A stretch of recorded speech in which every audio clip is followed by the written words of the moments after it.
여러분 안녕하십니까? 토요일 MBC 뉴스데스크 광주 전남권 소식입니다. 광주 아이파크 붕괴 사고가 발생한 지도 19일이 지났습니다. 구조당국은 소형 중장비를 29층에 투입해 실종자가 발견된 27층, 28층으로 가는 진입로를 확보하기 위해 애쓰고 있지만 지금까지 가족의 품으로 돌아간 실종자는 단 한 명뿐입니다. 설 명절을 앞두고 가족들이 애타는 마음을 취재진에 털어놨습니다. 우종훈 기자가 취재했습니다. 소형 굴삭기 2대가 동원돼 붕괴 건물 29층에 있는 콘크리트 잔해를 치워냅니다. 두 번째, 세 번째 실종자가 있는 27층과 28층으로 내려가기 위한 작업입니다. 구조당국은 내일은 28층에서 작업을 할 예정이라고 밝혔지만 실종자가 있을 옹벽 쪽의 진입이 쉽지 않은 상황입니다. 28층을 하더라도 무너진 옹벽이 남아있는 것까지 진입하는 것은 28층 작업하는 것은 별개이다. 그러다 보니 27층에서 발견된 실종자의 경우 발견된 지 나흘이 지났지만 언제쯤 근처에 접근할 수 있을지조차 기약이 없습니다. 가족들끼리 다 모여서 밥이라도 함께 먹을 걸 너무나 지금 좀 후회스럽고요. 형님만 나오면 이제 가족들 다 모일 수 있으니까. 그나마 위치조차 찾지 못한 다른 실종자 가족들에겐 설 명절이 더욱 비통하게 다가옵니다. 4살이 돼서 이제 아버지가 엄청 아끼던 손녀딸이었거든요. 이제 장난감 사서 기다리고 계셨을 거고. 가족들은 경기 양주에서 또다시 노동자들이 매몰되는 사고가 났다며 정부와 지자체, 정치인들이 비극이 재발되지 않도록 제도 개선에 힘써달라고 호소했습니다. 제대로 된 체계를 확립을 해서 제대로 된 감시가 이루어졌으면 좋겠어요. 저희 아버지가 앞으로 바라는 세상이라고 생각을 해요. MBC 뉴스 우종훈입니다. 설 연휴 첫날인 오늘 고속도로는 평소와 다르지 않은 비교적 원활한 흐름을 보이고 있습니다.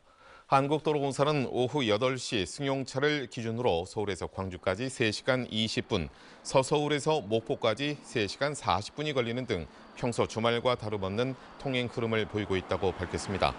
고속도로 통행은 비교적 원활할 것으로 예상되지만 귀경길이 본격화되는 2월 1일에는 지난해보다 18,000대가 늘어난 34만 3,000대가 광주 전남 요금소를 통과할 것으로 전망됩니다. 설 명절에도 광주 전남 지역에서 코로나19 확진자가 무서운 속도로 늘고 있습니다. 방역당국에 따르면 오후 6시 기준으로 광주의 신규 코로나 확진자는 476명으로 어제에 이어 확산세가 꺾이질 않고 있습니다. 전남 지역의 신규 확진자는 목포 67명, 여수 25명 등 오후까지 215명을 기록했습니다. 방역당국은 광주 전남 지역의 오미크론 검출률이 80%대 초중반으로 전국에서 가장 높은 수준이라며 설 명절에 고향 방문을 할 때 가족 간 전파가 이루어지지 않도록 잠시 멈춤 운동에 동참해달라고 호소했습니다. 전라남도가 우세종인 오미크론에 대한 대응 체계로 전환하고 신속 항원 검사 키트를 집단 감염 지역과 요양시설 등 고위험 시설에 긴급 배부하기로 했습니다. 이를 위해 재해구호기금과 특별교부세 7억 원을 투입해 신속 항원 검사 키트 23만 개를 확보했으며 설 연휴에는 도내 KTX역에 자가 진단 검사소를 설치해 귀성객이 무료 진단하고 귀가하는 체계를 운영할 계획입니다. 곡성의 한 저수지에서 10대 형제가 물에 빠져 숨진 채 발견돼 경찰이 수사에 나섰습니다.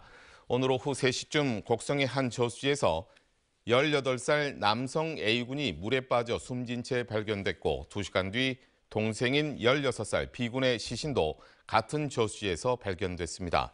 경찰은 형제가 저수지에서 놀다가 얼음이 깨지면서 사고를 당한 게 아닌가 보고 정확한 경위를 조사하고 있습니다. 광주시가 친환경 수소차 보급에 필요한 충전소를 확충합니다. 광주시는 올해 3월 장등 수소버스 충전소를 본격적으로 운영하고 시내버스 전용이었던 벽진 충전소를 승용차용으로 전환해 개방합니다. 또 민간 사업자가 구축하는 매월 충전소도 상반기 완공을 목표로 시공 중입니다. 현재 광주에서는 2014년 진곡 충전소를 시작으로 지난해까지 동곡과 이맘, 벽진과 올출 등 5개 수소 충전소가 운영되고 있습니다. 광주시가 다음 달 1일부터 어린이 보호구역 내 불법 주정 차량에 대해 과태료를 부과하는 등 본격적인 단속을 벌입니다. 광주시는 단속 유예 기간이 끝남에 따라 오전 8시부터 오후 8시까지 어린이 보호구역에서 5분을 넘게 정차하는 승용차는 12만 원, 화물차 13만 원을 각각 부과한다고 밝혔습니다. 한편 도로교통법 개정에 따라 지난해 10월 21일부터 어린이 보호구역 내 주정차가 전면 금지됐습니다. 광주시가 전기 자동차 보급 사업을 확대합니다. 광주시는 미세먼지 저감을 위해서 대기 환경 개선 사업에 지난해보다 500억 원 늘어난 예산을 확보하고 총 3,160석대의 전기차 구매를 지원합니다. 또 노후 경유차 감축을 위해서도 조기 폐차와 저감 장치 부착, 건설기계 엔진 교체 등 사업에 들이기로 했습니다.